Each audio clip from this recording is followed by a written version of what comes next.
Hello everybody, welcome back to my channel. My name is Maureen O'Connor from Quilter's Heaven in Northbrook, Illinois, and I am the Opinionated Quilter. Today we're going to be doing a Q&A. We have more questions than we can answer today, so we will be doing more sessions. But in the meantime, keep the questions coming. This whole episode is my opinion. And we all know we have different likes and dislikes. People like to do things different ways. Just ask David from In the Kitchen with David on QVC why there's 12 different color blenders of the exact same blender. It's because everybody is different. So in this episode, I'm going to give you my opinion, the answer to the question to the best of my ability, and hopefully you'll take something away of value and learn something. And if you do, please like this episode, share it with your friends, and subscribe to my channel. Now let's get to the questions. My first question is, please show us how the feed dogs push the fabric. If you recall one of the episodes, I said I changed the way Deb Tucker did her piecing so that I could put my fabric through so the seam allowance on the top was going forward.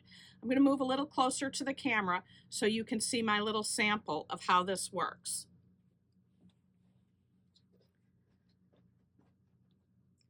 So here is a little forepatch. You can see that I have the seam allowance going up. This seam allowance is going back. As the feed dogs push this fabric forward, this comes and meets right where the intersection is, where we want these two to meet exactly right. If I had gone this way with the seam allowance down and the back going forward, as the feed dogs push the fabric, look what happens if the feed dogs push the fabric this way. See how that gets separated? That's why we want to do it this way, so that when the feed dogs push this forward, it pushes it right into this, and your intersection meets perfectly when you sew this. So let me go back to the table here and let's get the next question. When sewing blocks together, I end up with butted seams rather than nesting seams. This falls under the category of make a test block. So many patterns don't tell you pressing directions, so you have to figure them out. So I would make a test block first and make sure that I get my seams nested correctly. And then if that block is meeting another block with seams going in different directions, you really need to make 4 blocks so that you can see one next to the next one, this next one on the bottom meeting the one on the top, this one meeting the one on the left, and one on the top. So you really need to make 4 blocks to test. Now, to avoid having to do 4 blocks and only do 1 block, you've got a couple solutions you can do. You can put your blocks with a sashing in between so it doesn't meet any seams at all, or you could do an alternate solid block and then again wouldn't have to meet anything, or you could do a pieced block that the seams on the second pieced block are not in the same spot that the first pieced block seams are. So there are lots of ways you can go about it, but it's really just practice and test. The next question is, how do I put test blocks together? This viewer has many different test blocks. Now, as you know, or you may know, that I don't normally put a whole bunch of blocks together. I showed this one before. This, I just take 1 block, do 1 test, and then I make it into what I call the candle mat. But we do often give advice to people who are making t-shirt quilts, and I think this is good advice also for putting test blocks together. And what we tell people is you can do different columns of different widths, but build up each column so that these meet. So you can put something on the side or just on one side, They can be thicker or thinner, just so that you get all these the same width. Then you can do the same thing with the next one, even though this is a different width. And you could also do that with rows the same way. I would pick one or the other, either columns or rows, but you do the same thing with rows. You would get these the same height by building up either with something on two sides, something on one side. Your tallest one wouldn't need anything, and this next row can be a different height than this row. You just now want these to get to be the same total width this way, as here you want the same height this way. And you can also do some interesting things in between. You could put a row of flying geese, or you could put a checkerboard in between. It's just how much piecing do you want to do and how much playing around you want to do. But this is a good way to put t-shirts together, and it's also a good way to put test blocks together. The next question was, I have problems mixing patterns. Sometimes they look too busy. Well, my first advice would be to go to your local quilt shop and get advice from them. What we generally tell our customers is go ahead and pick a fabric you absolutely love, and then we'll help you pick go-withs. And I think the real issue is how many different patterns do you need to pick? If you only need to pick 3 or 5, it can be not too hard. If you have to pick 12 or 18, you probably would get a whole lot of good advice from your local quilt shop. But there is this one pattern company, AOK Patterns. It's a division of Quilton Tia Quilt Works, and each one of these patterns calls for 5 one-yard cuts.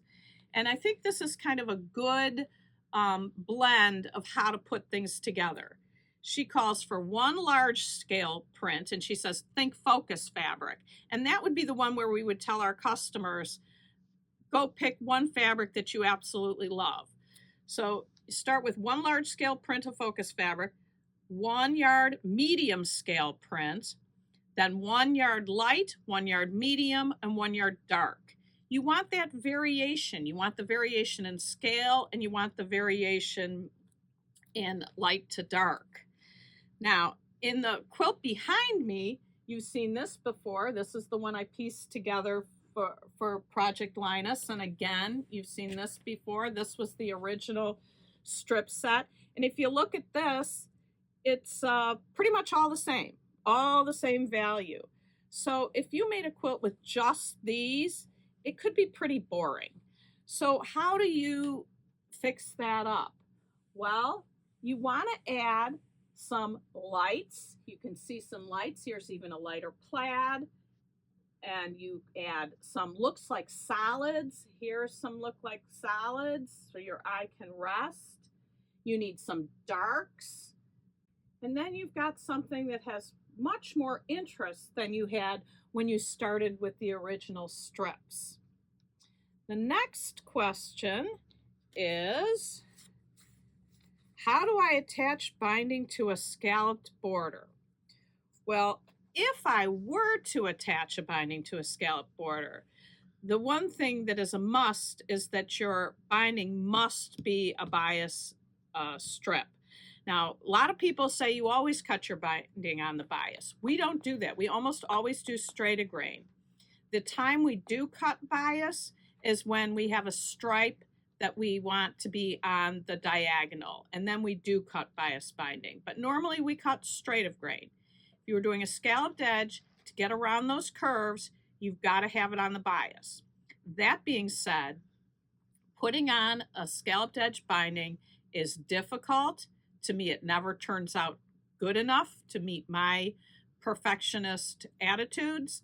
So if I had a pattern that called for a scalloped edge, I might still do the body of the pattern, but I would cut off those scallops and just do a regular straight binding and not do the scalloped edge. There, to me, is just not a good enough way. If anybody has a good suggestion, I'd love to hear it in the comments. The next question is, when cutting 5-inch squares into two 2.5-inch pieces, I cut one and then I don't have a big enough piece on the other side to get the full 2.5 inches. So what I have done when I've tried to cut something into two equal pieces, here's a 5-inch square, I take 2 rulers and I butt them up side by side with the 2.5-inch edge. I have to do it this way to see the 2.5-inch line here. So I have a 2.5-inch line here, 2.5-inch line here. And I think I've got straight edges. I think probably it's a little more difficult when you have the pinked edges. But if you just go ahead and push them together so that you know you've got equal on both sides, pull the one away, cut, you'll have 2 equal pieces. And actually, I did that on one of my curved log cabins by Janine Burke. I took a Valley Pop, and they're 2.5 inches wide, and you needed 1.25 inch pieces. So I took 2 24-inch rulers, butted them up, and made sure I was centered, pulled one away, and cut it. That was the hardest part of making that quilt, but it was well worth the effort. The next question is about sharpening blades and how to keep blades and needles out of the landfill. And over the years, I have bought many, many different products to sharpen blades, and I found none of them to be worth the money. Every single time, they didn't work well enough, they didn't make the blade last any longer, and I felt like everything was a colossal waste of money. So recently, I haven't tried any new sharpening blade products just because of the bad track record I've experienced. And I know of no way to keep the blades out of the landfill, but I did get that question earlier from one of my earlier videos. And so I decided to contact Olfa about, do they take recycled blades? Would they do them? Or do they have any suggestions? And they emailed me back, and their answer was, see if your local recycling center takes them. Well, I didn't find that too helpful. But if anybody has any ideas on that one, I would love to hear those in the comments section as well. But unfortunately, I have no good way to keep blades and needles out of the landfill. Scraps, yes, but not blades. So that's it for today. We will do another session of this, so please keep the questions coming. I hope you have a great week. Happy sewing.